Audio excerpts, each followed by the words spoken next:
Oh my God, Trumpers, I've got it for you. Donald Trump in a press conference talking out of his ass. This is the most embarrassing thing I've ever seen. You've got to go watch it. It's on Fox News. He's up there in a panel. This is after he got back from his little Saudi Arabia trip. And he's up there talking about fires and drones fucking circling, cutting down trees. I think we're on the cusp of maybe some Alzheimer's at this point, or Alzheimer's. I mean, I think we're there, bud. You should listen to it. The Republicans are stunned at this point because he's not making any sense. He's talking about drones blowing out fire and cutting trees and people hiding around them as they circle them. This is who you voted for. And again, I'm all for giving everybody a fair opportunity in life, but at the end of the day, I think when you get in your 80s, to run this country is a little too old. Even if I was in that position at 80, I don't need to do that. You don't need to do that at 80 because he's not competent. Go listen to it. This is a buffoon is what he sounds like. It's embarrassing, and this is who you've got running this country right here. Go listen to it. Go check it out. Go YouTube it. It's all over the fucking YouTube. Come out 1 hour ago. My name is Davy Wessels. President Trump, I see a lot of liberals wants to tell you what's going on in South Africa. Well, on ground level, our situation is dismal. And yes, you are correct in your assumption that South Africa is a failed state. We are experiencing a war-like situation with more than 22,000 people being murdered each year, hundreds of thousands of people being affected by crime each year. Thousands of our people and children are being murdered and raped on a daily basis. I'm a boer and farmer, and since the ANC came into power, thousands of white farmers were murdered and tortured to death on their farms, this being actively encouraged by the EFF and ANC. People are dying in state hospitals, hallways, waiting for days to be admitted for standard procedures. All the while, the ANC cadre steals the money which is supposed to go to the needy. All state institutions are failing, and the woke liberal DA are the ones signing the expropriation law into power, since they are part of the ANC-led government. The situation is so bad currently that if a loved one doesn't answer their phone, you're immediately worried about what could have happened to them. The woke liberals and the ANC is trying to paint a rosy picture, but if you want our help in your investigation, we will show you the reality on ground level. We already gathered 50,000 signatures in 2 days in support of this message of us, and it is to be handed over in a huge gathering by our fellow Boers and Patriots Saturday the 15th at the US Embassy in Pretoria.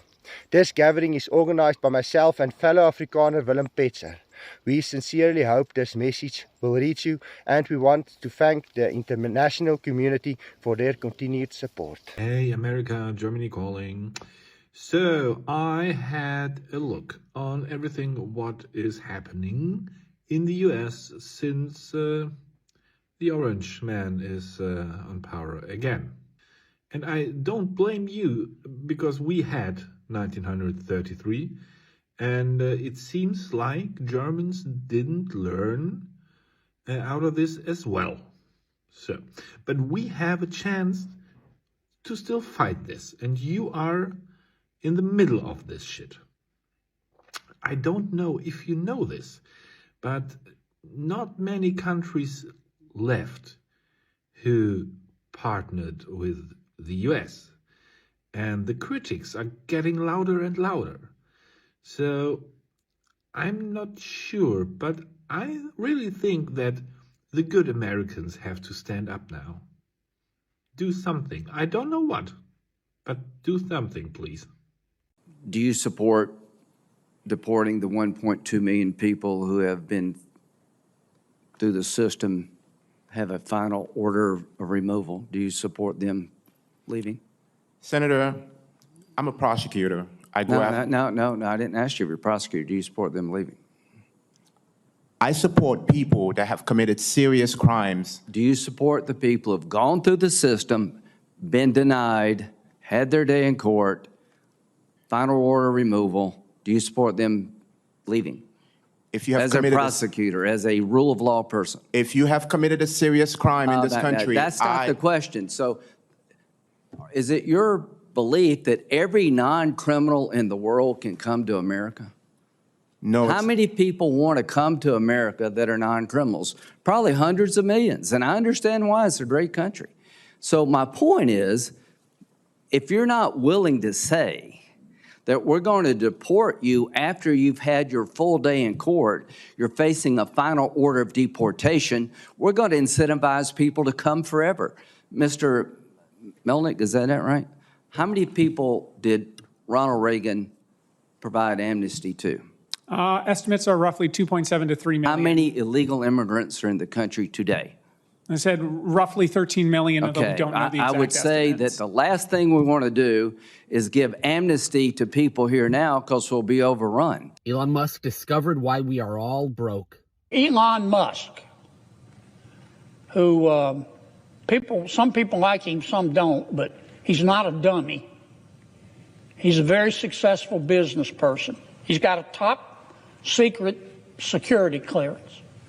President Trump issued an executive order, and he turned to Mr. Musk, and he said, Mr. Musk, I want you to do for me what I said I was going to do in the election. I want you to go through all the spending. But I'll tell you what Mr. Musk discovered.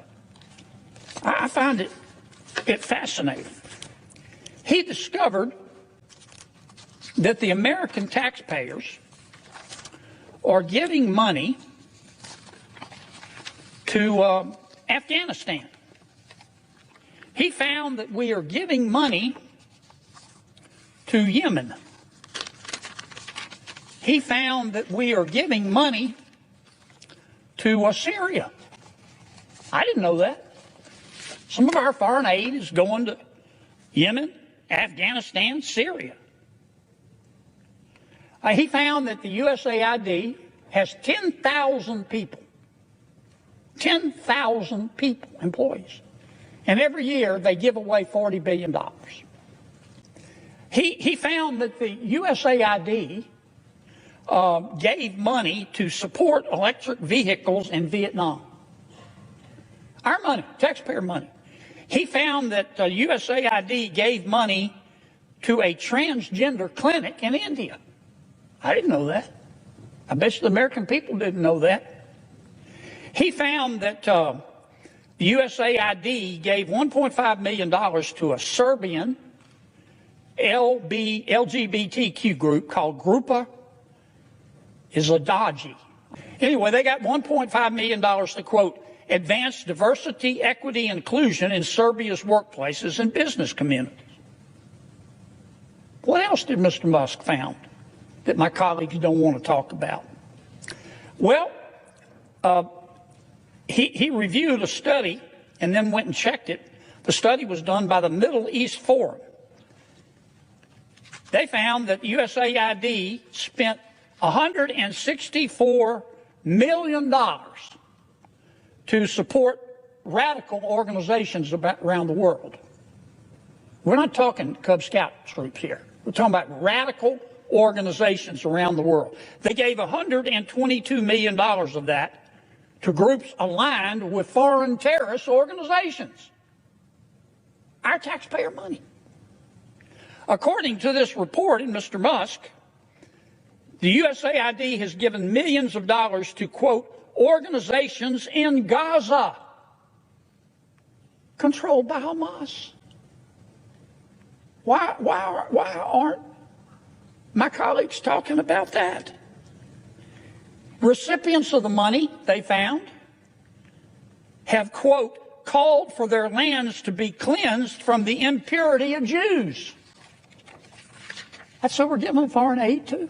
He found that we gave $2 million, USAID did, for sex changes in Guatemala. He found that we gave $20 million to produce a new Sesame Street show in Iraq. He found that we gave $4.5 million of taxpayer money to combat disinformation in Kazakhstan. He found that we gave $10 million, USAID did, of meals to an al-Qaeda-linked terrorist group called the Nusra Front. Mr. Musk found that we gave $7.9 million of taxpayer money to a project that would teach Sri Lankan journalists to avoid binary gendered language. The USAID took $8 million and gave it to a bunch of journalists in Sri Lanka to teach them how to avoid binary gendered language. I don't know what the hell binary gendered language is. I think I do. You think most taxpayers would support that? Why aren't we talking about that? The USAID gave $1.5 million to promote LGBT advocacy in Jamaica. They gave $1.5 million to rebuild the Cuban media ecosystem. They gave $1.5 million for, quote, art for inclusion of people with disabilities in Belarus. Another $3.9 million for LGBT causes in Macedonia. $8.3 million for equity and inclusion education in Nepal. I could go all night.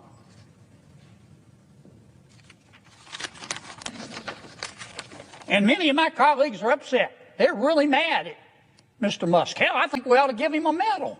Remember this. If you're a criminal, you'll be deported. If you plan to enter the U.S. illegally, your chances of getting caught and sent back just went up. The actions I'm taking are not only lawful, they're the kinds of actions taken by every single Republican president and every single Democratic president for the past half century. You wouldn't believe that looking at the media today, though. They act like Trump is the worst, most evil person ever for deporting illegal alien criminals. Yet Obama, Bill Clinton, and other Democrats were all on board with this for years up until Trump, and they're on tape saying so. Committed a crime, deport them. No questions asked, they're gone. Public service they use impose burdens on our taxpayers. That's why our administration has moved aggressively to secure our borders more by hiring a record number of new border guards, by deporting twice as many criminal aliens as ever before, by cracking down on illegal hiring, by barring welfare benefits to illegal aliens. We use phrases like undocumented workers. We convey a message to the American people that their government is not serious about combating illegal immigration. Oh, really? We simply cannot allow people to pour into the United States undetected, undocumented, unchecked. We will try to do more to speed the deportation of illegal aliens who are arrested for crimes, to better identify illegal aliens in the workplace. This is your reminder that Obama deported 5.3 million people and Bill Clinton deported 12.3 million. They were fine with it then. Why the sudden change of heart?